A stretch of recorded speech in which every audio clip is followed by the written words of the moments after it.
मारूफ लिखारी और तज्जियाकार हम्माद गजनवी ने कहा है कि आईनी इस्लाहात के नाम पर पार्लियामेंट की जानिब से मंजूर की गई 27वीं आईनी तरमीम ने एक बार फिर रियासती ताकत के तवाजुन पर सवालात खड़े कर दिए हैं।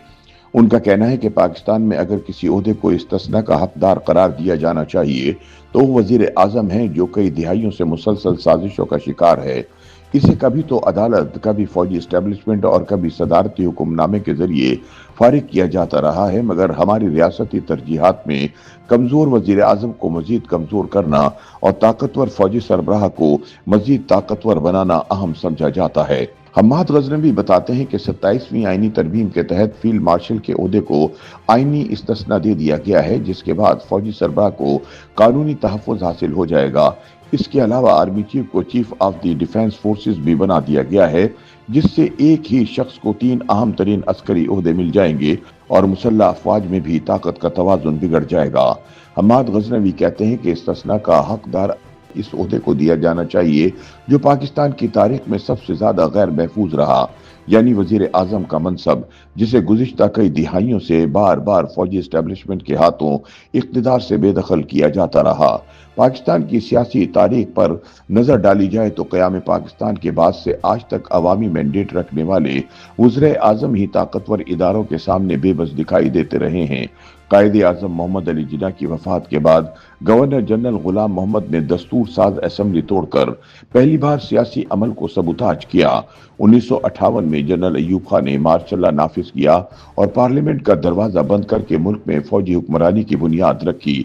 इसके बाद जनरल याहिया खान, जनरल जियाउल हक और जनरल परवेज मुशर्रफ के अदवार में फौजी इक़्तिदार कायम रहा। इन अदवार में वज़ीर आजम या तो माजूल किए गए या फिर तारीख के अंधेरों में गायब कर दिए गए। हम्माद गजनवी याद दिलाते हैं कि जुल्फ़िकार अली भुट्टो, जिन्होंने अवामी ताकत के बलबूते पर मुल्क को मुतफ़क्का आइन दिया, इन्हीं के मुंतखब करदा फौजी सरबराह जनरल जियाउल हक ने उनको इक़्तिदार से निकाल कर फांसी के तख्ते पर चढ़ा दिया। बेनजीर भुट्टो को 2 बार इस सदारती इख्तियार के तहत बरतरफ किया गया, जो कि जनरल जियाउल हक ने 8वीं आईनी तरमीम के जरिए सुप्रीम कमांडर को सौंपा था।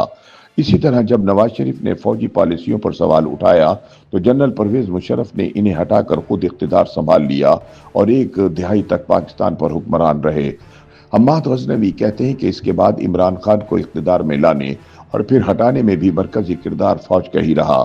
यही वो तारीखी पस मंजर है जिसके बाद आइन में इस्तिस्ना का सवाल पैदा होता है।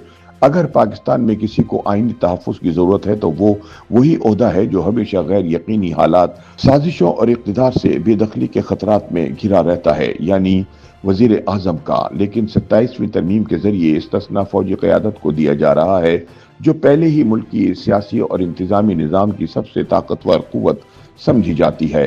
हम्माद गजनवी के मुताबिक ये तरमीम दरअसल इस हकीकत की आईनी तौसीक है जो बरसों से पाकिस्तानी सियासत की एक तल्ख तरीन हकीकत रही है। इस मुल्क में असल ताकत हमेशा वर्दी वाले के पास रही और अवामी मैंडेट हमेशा कमजोर रहा।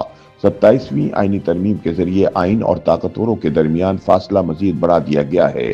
सियासी तज्जियाकार हम्माद ने इस सूरत हाल को एक अलामती अंदाज में बयान करते हुए कहा कि पाकिस्तान का ताकतवर अस्करी तबका डोरेन ग्रे की तरह हमेशा जवान, हसीन और महफूज रहना चाहता है, जिस पर वक्त कभी असरअंदाज ना हो सके। उनके बकौल जैसे डोरेन ग्रे की तस्वीर इसके गुनाहों का बोझ उठाती रही, इसी तरह पाकिस्तान में अवाम, पार्लियामेंट और वज़ीर आज़म इस ताकत के नताइज भुगतते हैं जो खुद को जवाबदेही से मावरा समझती है। हम्माद गजनवी का कहना है कि अगर 27वीं तरमीम में इस्तिस्ना वज़ीर आज़म के लिए रखा जाता तो ये मुल्क की सियासी तारीख के बार बार दोहराए जाने वाले अलमियों को किसी हद तक ख़त्म कर सकता था। ऐसा मुमकिन होता तो जुल्फ़िकार अली भुट्टो, बेनज़ीर भुट्टो, नवाज शरीफ और इमरान खान जैसे वज़ीर आज़म को इख्तिदार से यूं जलील और रुसवा करके ना निकाला जाता, बल्कि निज़ाम सियासत अपनी मुद्दत और आईनी हुदूद में चलता। अब जबकि फील्ड मार्शल को आईनी इस्तिस्ना दिया जा रहा है तो ये फैसला ताकतवर फौजी सरबराह को मजीद ताकतवर बनाने के मुतरादिफ है। इससे एक बार फिर ये तासुर मजबूत होगा कि पाकिस्तान में आइन अवाम के मुंतखब नुमाइंदों के लिए नहीं बल्कि ताकत के हकीकी मराकज़ के तहफ़्फ़ुज़ के लिए लिखा जाता है। YouTube पर गूगली न्यूज देखने के लिए youtube.com की सर्च बार में गूगली न्यूज टीवी टाइप करें। गूगली न्यूज के पेज पर सुर्ख रंग के सब्सक्रिप्शन वाले बटन पर क्लिक करना ना भूलिए। YouTube पेज पर अपलोड होने वाली वीडियोस से बाखबर रहने के लिए बेल आइकन पर क्लिक कीजिए। आपको हर नई वीडियो के बारे में नोटिफिकेशन मौसूल हो जाएगा।